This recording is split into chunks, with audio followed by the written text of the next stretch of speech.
Our scripture reading is found in Revelation chapter 21, verses 1 to 8. And I'll be reading from New American Standard Bible. Revelation chapter 21, starting at verse 1. Then I saw a new heaven and a new earth, for the first heaven and the first earth passed away, and there is no longer any sea. And I saw the holy city, New Jerusalem, coming down out of heaven from God, prepared as a bride adorned for her husband. And I heard a loud voice from the throne saying, Behold, the tabernacle of God is among the people, and He will dwell among them. And these shall be His people, and God Himself will be among them. And He will wipe away every tear from their eyes, and there will no longer be any death. There will no longer be any mourning or crying or pain. The first things have passed away. And He who sits on the throne said, Behold, I am making all things new. It is said, Write, for these words are faithful and true. Then He said to me, It is done. I am the Alpha and the Omega, the beginning and the end. I will give water to the one who thirsts from the spring of the water of life, without cost. The one who overcomes will inherit these things, and I will be his God, and he will be my son.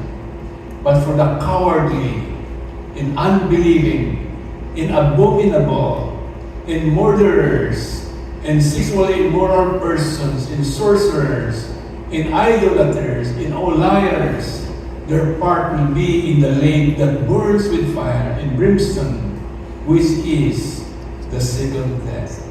May the Lord bless the reading of this passage. I read in a daily bread that in one of the Gallup polls showed that 78% of Americans expecting to go to heaven when they die. However, many of them hardly ever pray, hardly read the Bible, or attend church. And they admit that they live to please themselves instead of God. And I wonder why these people would want to go to heaven. In an article titled, Are We Ready for Heaven? Maurice Irwin points out that only 34% of the American people who call themselves Christians attend church at least once a week. He said, We sing when all my labors and trials are over, and I am safe on that beautiful shore, just to be near the dear Lord I adore, will through the ages be glory for me. However, unless our attitude toward the Lord and our appreciation of Him change greatly, heaven may be more of a shock than a glory. John Newton wrote, When I get to heaven, I shall see three wonders there. The first wonder will be to see many people whom I did not expect to see. Second wonder will be to miss many people whom I did expect to see. And the third, and the greatest of all, will be to find me there. Now question, do you expect to find yourself in heaven? And what do you expect to find there when you get there? Have you ever tried to picture what heaven will be like the moment that you die? You know, after you breathe your last breath, after your heart beats its last beat, what do you think heaven will be like for you? As you try to picture that, are the images that flash across your mind frightening or exciting? Are you looking forward to that moment, or are you facing it with uncertainty and dread? We've all heard of people dying on the operating table or in an accident, but who was brought back to life within moments. Some of them relate that during the time they were floating out of their body towards a beautiful place before suddenly being pulled back into this world again. Now, I don't doubt their stories. Let's listen to what the Bible says about that.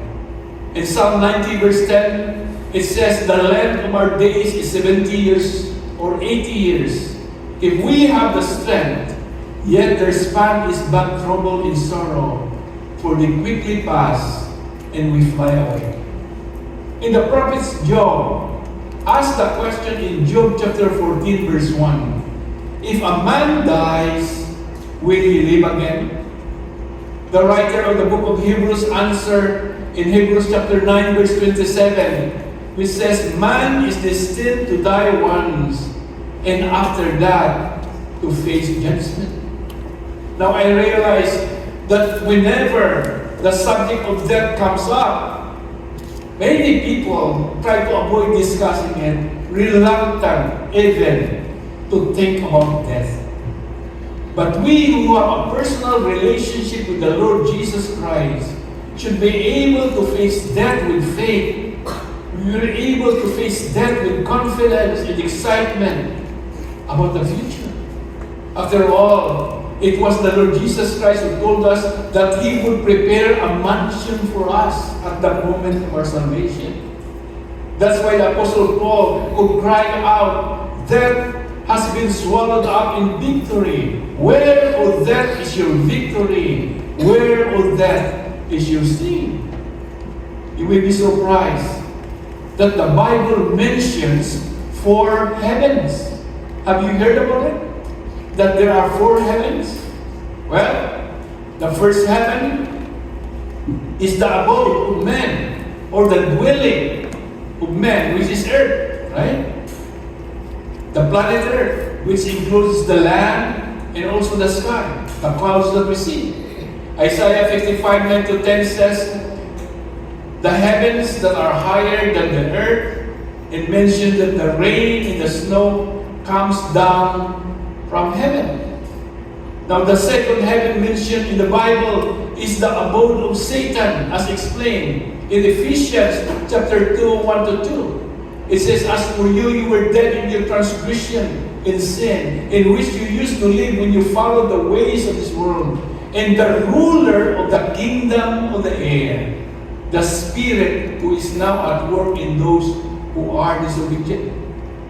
Ephesians 6:12, "For our struggle is not against flesh and blood, but against the rulers, against the authorities, against the powers of this dark world, and against spiritual forces in the heavenly realms."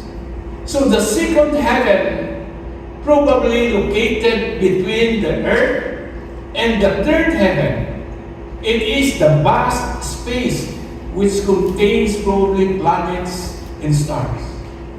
Now the third heaven mentioned in the Bible is the abode of God, a place where God's throne is located. It is called the kingdom of God, or the kingdom of heaven. Isaiah 63 verse 15, "Look down from heaven and see from your lofty throne, holy and glorious." In Ephesians chapter 2 verse 6, "God raised us up with Christ and seated us with Him in the heavenly realms in Christ Jesus." Well, the scripture did not tell us its exact location. But I know right now, Jesus Christ is sitting at the right hand of God the Father, serving as our high priest, preparing a mansion for us in the third heaven. And all dead saints throughout the ages lives there. Now the fourth heaven is found in the text we just read in Revelation chapter 21, 1-2. "Then I saw a new heaven and a new earth. For the first heaven and the first earth had passed away, and there was no longer any sea. And I saw the holy city, New Jerusalem, coming down out of heaven from God, prepared as a bride adorned for her husband." Now the Apostle John, who wrote the book of Revelation, saw in his vision that the first heaven in the first earth, our earth right now, will be destroyed someday. And it will be replaced with a new heaven and a new earth. And the Apostle John did not mean the third heaven or the kingdom of God. The new earth, he said, will have no seas, no more water. As you know, today our earth, the first earth, is 2/3 are water and 1/3 is land. But the new earth, is 100% land. No more seas. Okay? In the holy city, the new Jerusalem will descend out of heaven from God. The new Jerusalem, I believe that right now, the new Jerusalem is already there in the third heaven, waiting to come down on the earth. And it says in verse 3 in our text, "And I heard a loud voice from the throne saying, Behold, the tabernacle of God is among the people, and He will dwell among them, and we shall be His people, and God Himself will be among them. And He will wipe away every tear from their eyes, and there will no longer be any death. There will no longer be any mourning, or crying, or pain. The first things have passed away." God will also come down from the third heaven to live in the holy city, the new Jerusalem, with His people in the new earth. So this morning, we will spend this afternoon, we will spend our time talking about the new heaven and the new earth. The first, the new heaven and earth is a holy place. Nothing unclean shall live in there. Verse 27, "And nothing unclean, and no one who practices abomination and lying shall ever come into it, but only those whose names are written in the Lamb's book of life." There will be no more crime in the new heaven and earth. Today, our world is full of crime. There will be no more drugs there, with this hideous aftermath of drug-crazed people. The holy city, the new Jerusalem, will be clean. Revelation 21 verse 23 says, "And the city has no need of sun or of the moon to shine upon it, for the glory of God illumines it, and the Lamb is the Lamb." Now the watch, our clock, and other time-measuring instrument shall be done away. Earthly seasons such as spring, summer, autumn, and most especially winter are no more in the new earth. And we will enjoy the seasons of refreshing from the presence of the Lord. In the new heaven and the new earth, we don't need to worry about clocks or calendars, because we will live with God in a timeless eternity. Revelation 21 verse 25, "And its gates shall never be closed." The gates of the cities during Jesus' time, when the Apostle John wrote this prophecy, needed to be guarded with vigilance against sneak attacks of the enemies. But in the holy city, the new Jerusalem, no enemy will ever threaten to enter. God's people there shall dwell in eternal security. And there shall be no more night there. Now, that doesn't mean much to us in our generation, because we live in a world full of lights, right? We have solar lights, we have street lights, we have flashlights, we have spotlights, all kinds of lights. We have it now. We can walk into any building or house, and that building has a sensor, and right away the light will turn on, and the darkness will dispel instantly.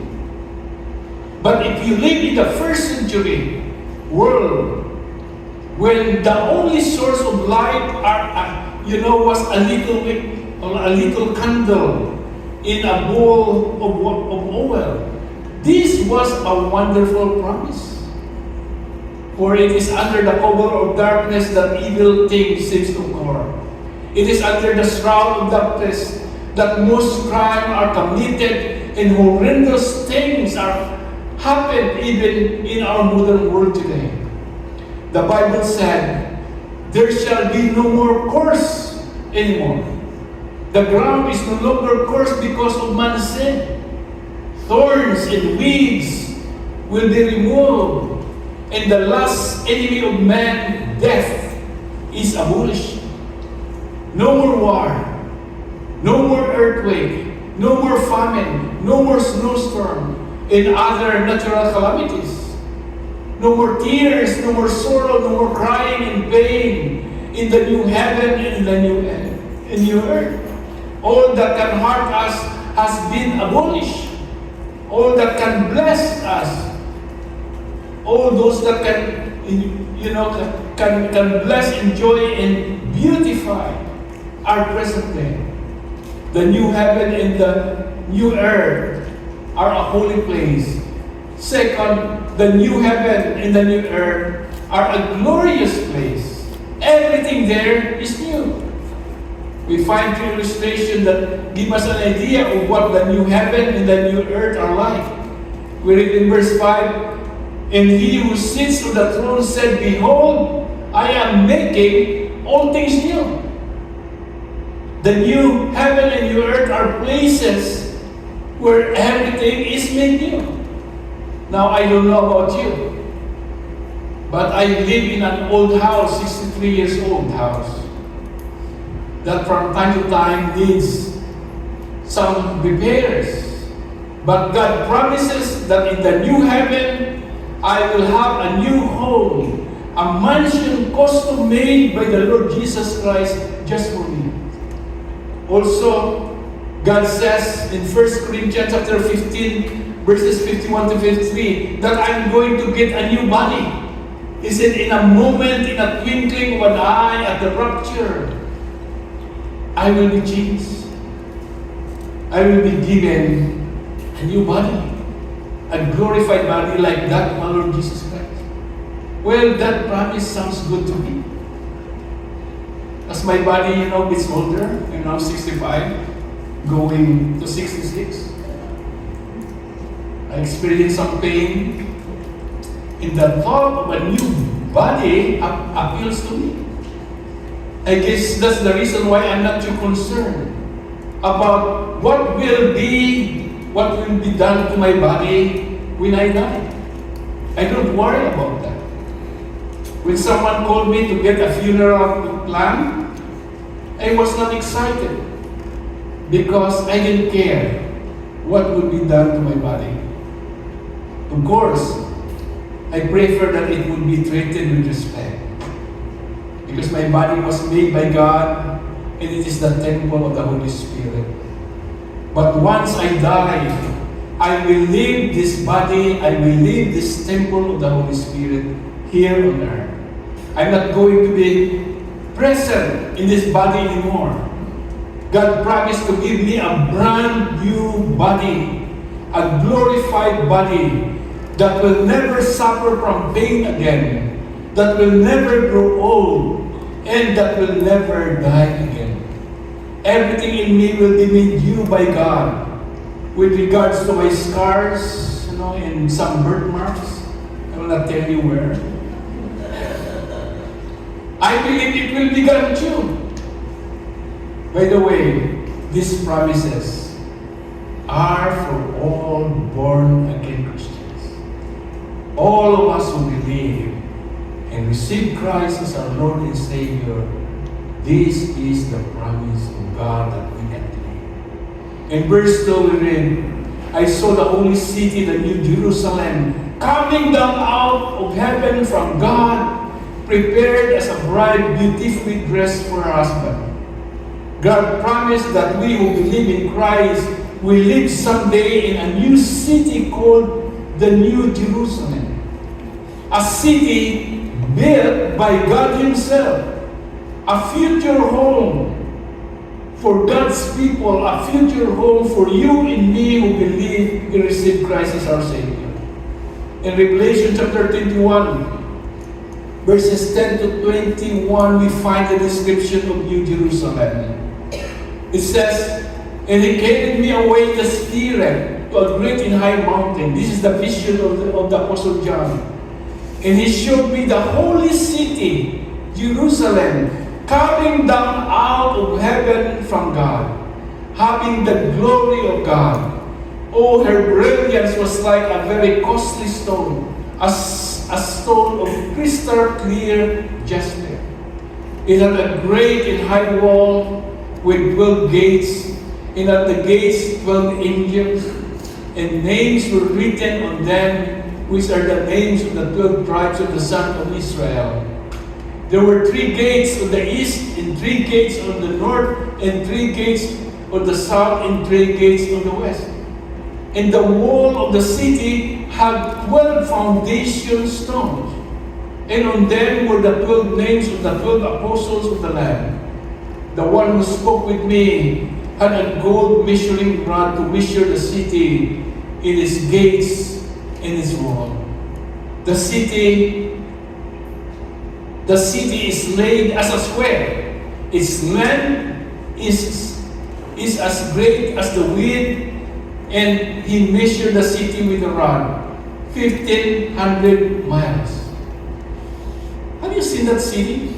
1,500 miles, more than 2,000 kilometers. The GTA, Greater Toronto Area, from the airport going to Port Union is only 40 kilometers. And it's a big city. Imagine 2,000 kilometers. And it's not just plain like this. It is actually, the height is also 1,000. It's a multi-layered city, right? So, where I am now.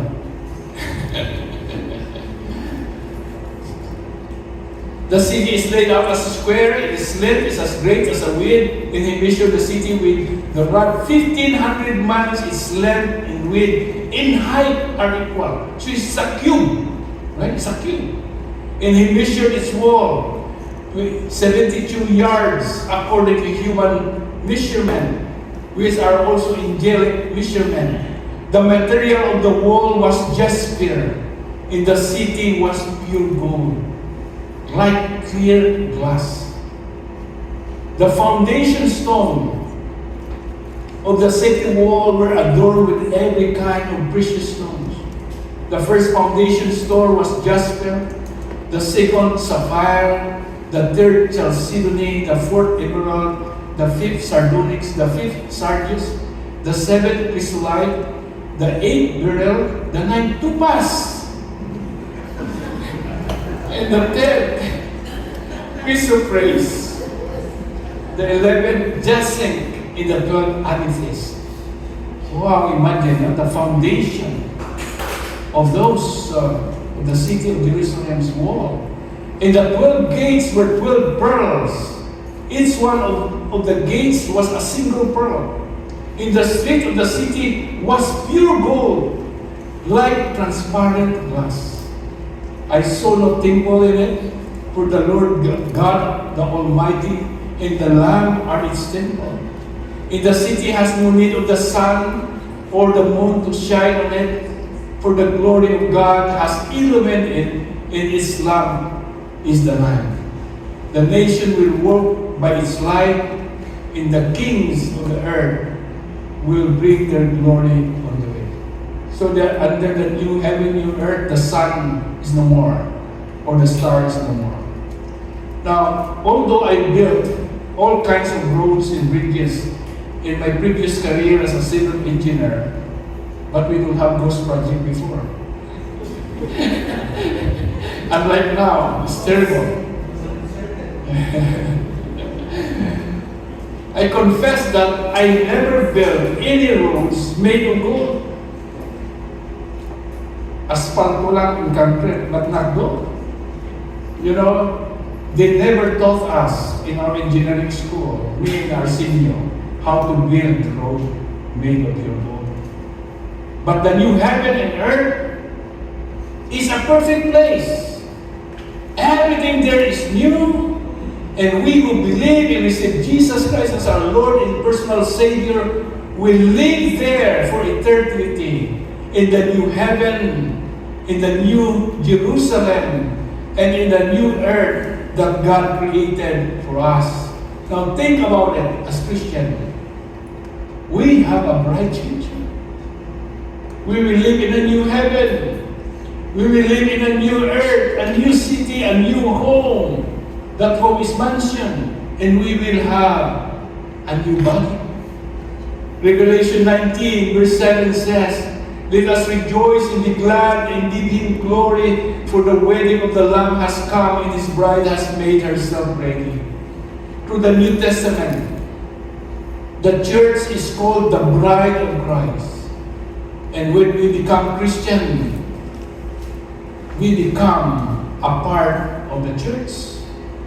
So here in Revelation is a picture of the church, you and me, on its wedding day, ready for the bridegroom, which is the Lord Jesus Christ, to come and take us home.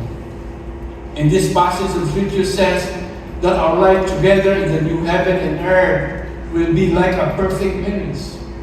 Everything in heaven is going to be perfect. A perfect bridegroom and a perfect bride, a perfect marriage.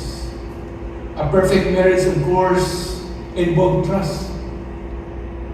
My wife and I started building a marriage 33 years ago, based on trust. And through the years, we have learned that we can trust each other. So now, if I'm not home at the appointed time, she's not suspicious. She's not worried. If she is not home at the appointed time, well, I may be concerned about her, but I'm not worried about her being unfaithful either, because we've learned that we can trust each other. And heaven is going to be a place of perfect trust, because we can trust God to keep all of His promises. Now listen to Revelation chapter 21 verse 7. "He who overcomes will inherit all this, and I will be his God, and he will be my son." That is such a tremendous verse, a tremendous promise. Psychologists tell us that one of the greatest psychological needs in life is to please our parents. Most of us try all our lives to please them. Even when we are 40 or 60 years old, we're still striving to please our parents, and oftentimes we are unable to do that to our satisfaction or theirs. But this passage says that when my heart beats the last time and I will leave this world, I am going to stand before the Lord and look into my heavenly Father's eyes, and He's going to say to me, "Well done." And for the first time, I am going to realize I did it right, and my heavenly Father approves, not because of anything that I have done, but because of what Jesus Christ has done on the cross. In Christ made it right. So the new heaven and the new earth are a holy place, a glorious place, and lastly, the new heaven and the new earth are a place for the righteous. Revelation 21 verse 7, "The one who overcomes will inherit these things, and I will be his God, and he will be my son." The Bible says, not everyone is going to heaven. Revelation 21 verse 8 points out that some people will not enter heaven. In fact, out of more than 7 billion people right now, only few will enter heaven. In short, all unrepentant sinner will not enter the new heaven and the new earth. It says, but for the cowardly, and the unbelieving, and abominable, and murderers, and sexually immoral persons, and sorcerers, and idolaters, and all liars, their part will be in the lake that burns with fire and brimstone, which is the second death. Now, who will live in the new heaven and earth? Only the righteous. But I think if we look at the list for a while, we probably find ourselves maybe in more than one category. For sure, all of us committed a sin of lying, right? All of us have lied in some years or days in our lives until now. So we are in that category, or maybe more, right? Maybe we have sometimes become disbelieving doubters. We are all on the list, you see, and that's the point. Because all of us have sinned, and all of us have fallen short of the glory of God. That's why Romans 3:23 says, for all have sinned and come short of the glory of God. All of us are sinners. You and me are sinners. But thank God, we have a Savior, the Lord Jesus Christ. Because we who believe in the Lord Jesus Christ and have opened our heart and received Him as our personal Lord and Savior can live in heaven. Because Jesus Christ shed His blood on the cross to cleanse us from all our sins and for all our unrighteousness. You see, at the moment that we place our faith in the Lord Jesus Christ, the Bible says that an exchange happened. All our sins, past, present, and future, had been transferred to Jesus Christ. And He paid the full penalty of our sins when He died on the cross of Calvary 2,000 years ago.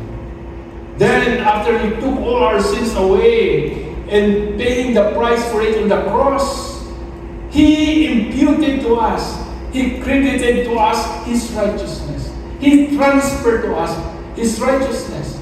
Romans 4:5 says, but to the one who does not work, but believe in Him, Jesus Christ, who justified the ungodly, his faith is credited as righteousness. So when our life is over in this world, we can live in heaven for eternity because we are clothed with the righteousness of Jesus Christ.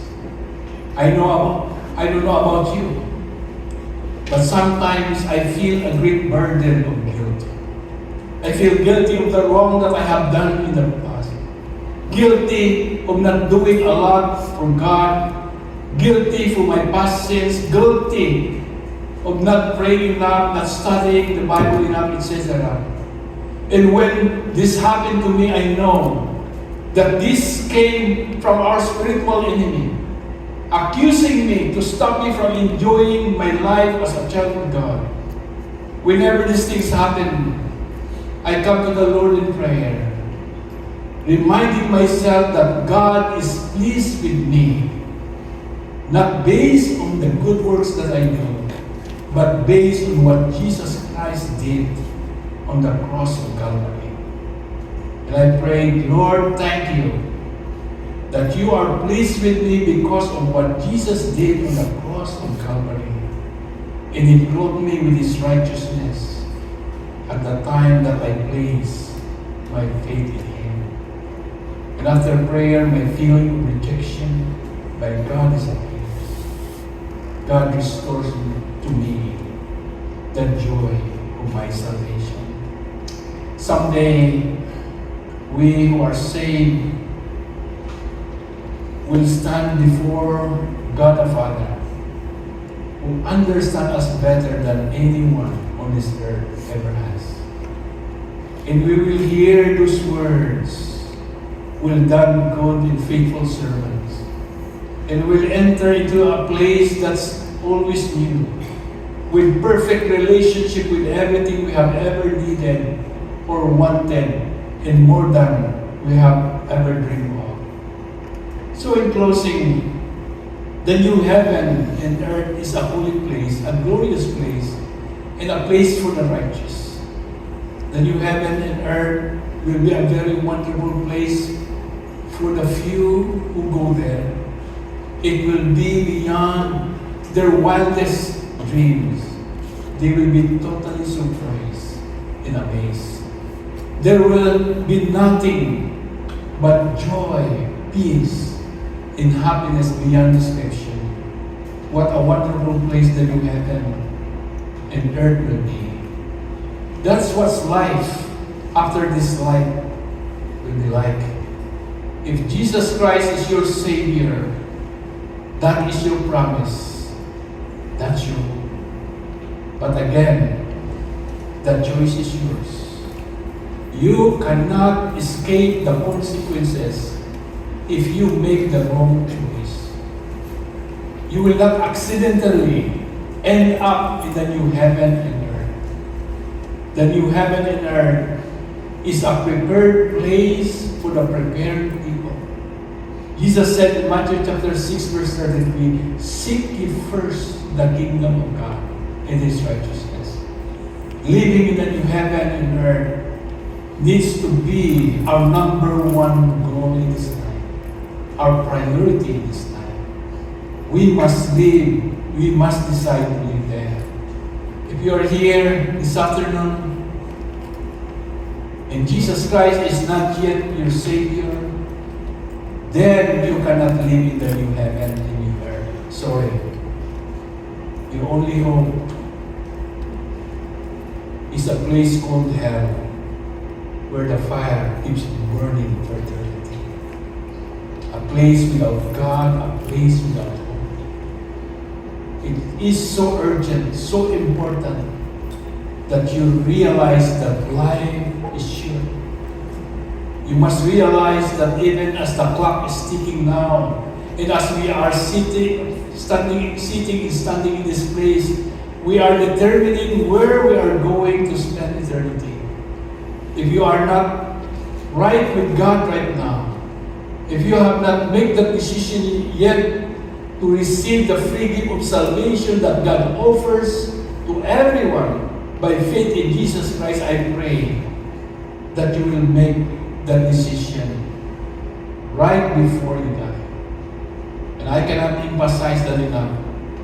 Please don't think that you have tomorrow. There is no promise of that. You may die today. You may die tonight. What you have is now.